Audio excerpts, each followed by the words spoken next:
Yeah, ne? It is the morning, people of South Africa. You know, guys, yeah, our president Shem uyadlala ngathi uyagembula ngempilo zethu, uyagembula ngempilo zabantu base South Africa, uyagembula nangecountry yethu.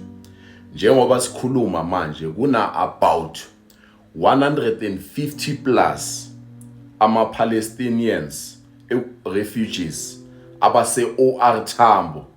Le story lesi futhi engikhuluma ngaso into ayizolo umbuzo ukuthi manje bakuphi balele kuphi.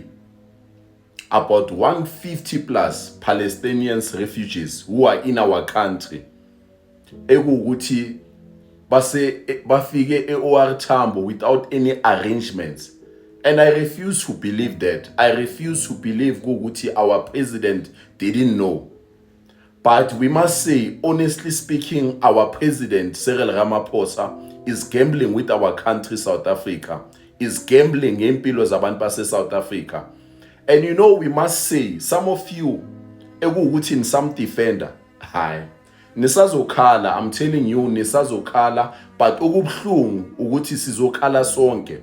You are not only going to be affected, but some of us, we are speaking against these things.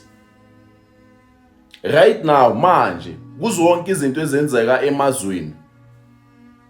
And then somebody ukuthi azogembula ngempilo zethu, azogembula ngecountry yethu just like this, because of I refuse to believe that our president akazi ngalabantu ukuthi base OR Tambo. I refuse to believe that.